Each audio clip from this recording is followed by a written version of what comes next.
In Europe, when people try to cut back on some of the control of employers in France on the grounds that they had so many rights, quote unquote, for young workers that employers weren't hiring them. There were riots. People from the Sorbonne were out in the streets trashing it because they didn't like the idea that employers should be free to fire people when they didn't work out.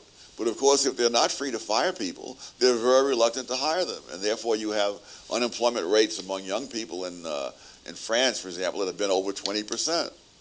Well, let me turn to a few issues in the news quickly, if I may. Stockton, California, a city of nearly 300,000 people, is expected to default on some of its bond payments. Other cities and counties are in trouble as well.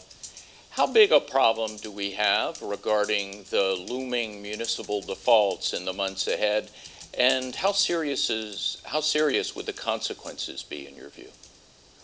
I think it is far worse to bail them out than to let them default. Default gives people the truth. It tells them that they've spent irresponsibly and that this is the consequence.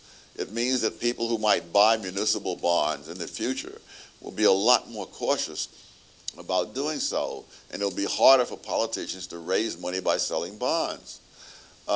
When you come in and rescue them, then of course that means they can keep right on doing the same old thing they've already done. That's true not only for cities, it's true for homeowners, it's true for whole nations. That if people in Germany have to pay for what the money that's been wasted in Greece, then there's less reason for people in Greece to stop wasting money.